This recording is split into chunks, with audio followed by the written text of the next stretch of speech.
Oh, right. So I'll just start it running and you let me know. Give me a thumbs up if it's playing all right.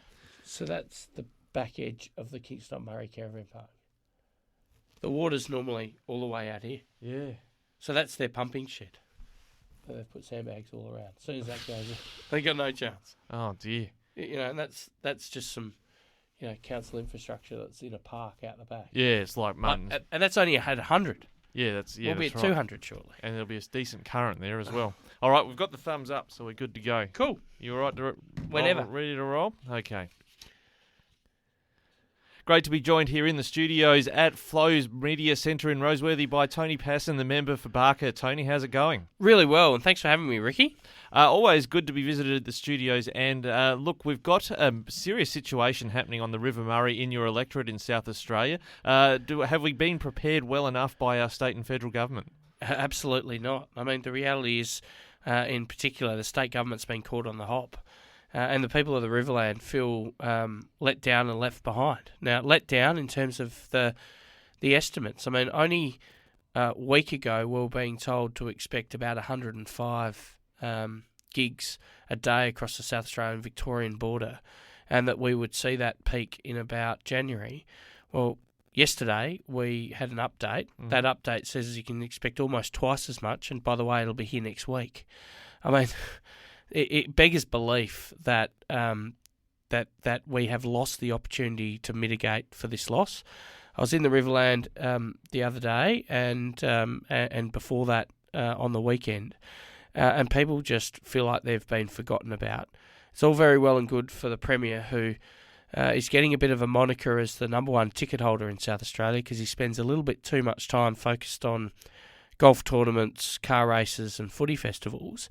They're just beside themselves that he decided to visit Renmark, stand on a levee bank, take a tourist ride, a scenic tour in a helicopter and then leave. I mean, that's not the leadership you need in a crisis. And this is his first big test, Ricky, and I think he's failing it. And I think his departments and ministers have let him down.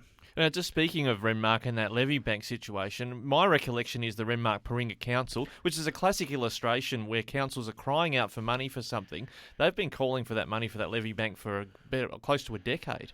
Yeah, well, I've been the member for Barker for 9 odd years now, and every single year there were calls from the Renmark Paringa Council to maintain and upgrade the 1956 levee bank. It's called the 56 Levee Bank because that's when it was built. It was built in a hurry in advance of the 1956 flood. And of course, nothing has been done to maintain it since then.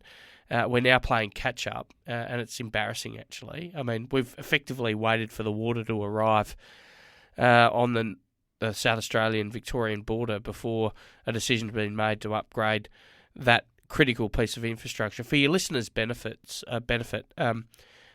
the whole of Renmark is built on a floodplain. This levee either holds water or all of Renmark goes underwater. Now, we don't want that. That's why this is a critical piece of infrastructure. And I've got to say that attention is being given to that levee. But what I worry about is as I visited smaller communities, whether it was Blanchetown, whether it was Kingston-on-Murray, Waikerie, other places in between, it's almost as if there's an attitude that, okay, as long as we protect Renmark, we'll call that a win. And then for the Premier yesterday to come out and say, look, I've heard the criticism, I'm going to establish a role which will be a recovery coordinator. I mean, he doesn't understand how floods on the river work.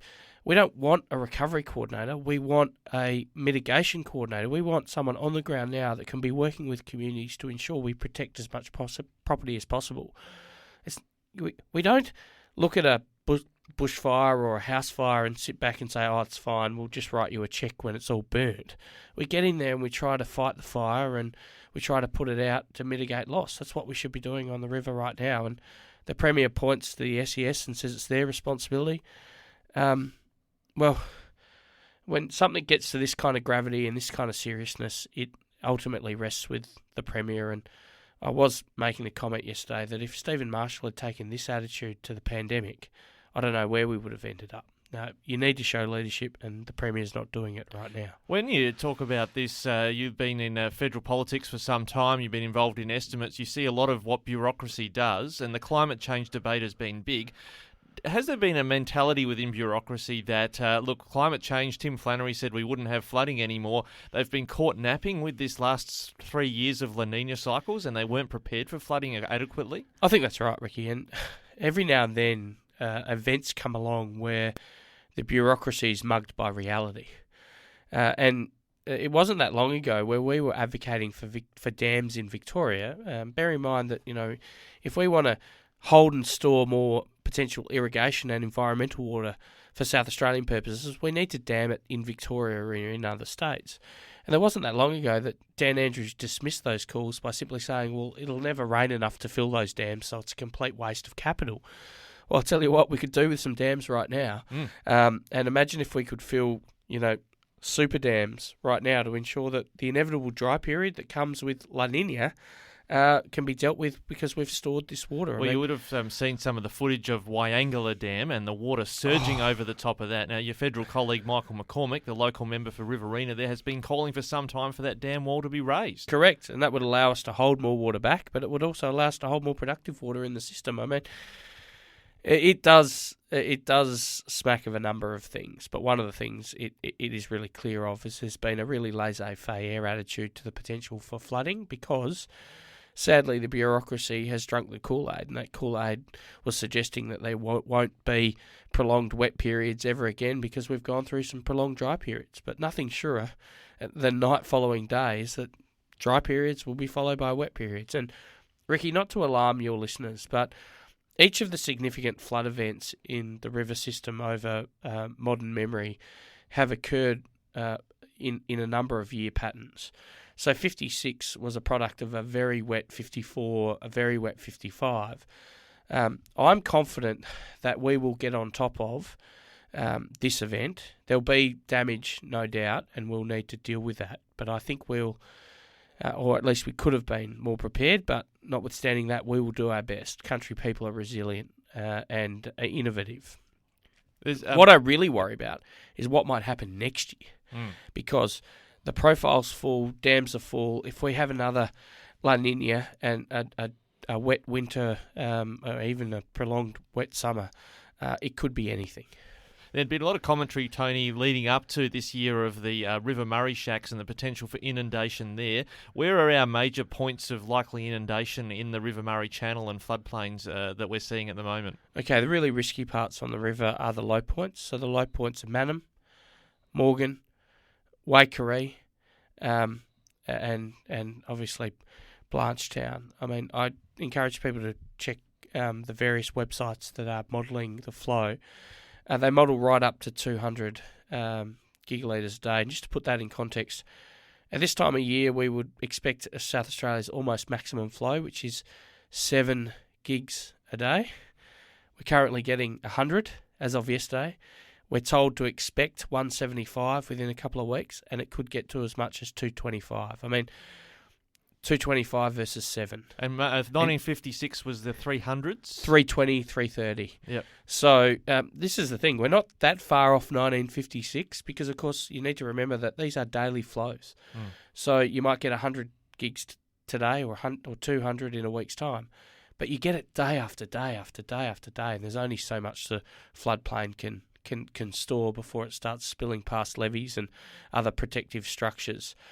It's an amazing time to be in the Riverland, by the way. Like, you get to see the river in its natural state. You never get to see that.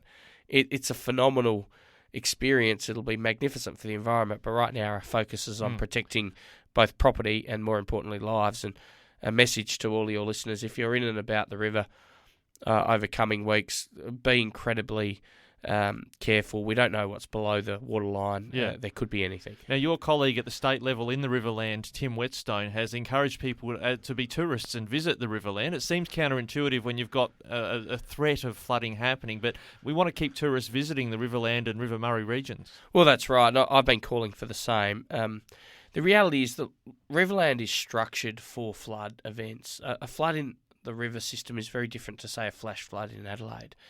the flood is the right term, but it floods onto the floodplain.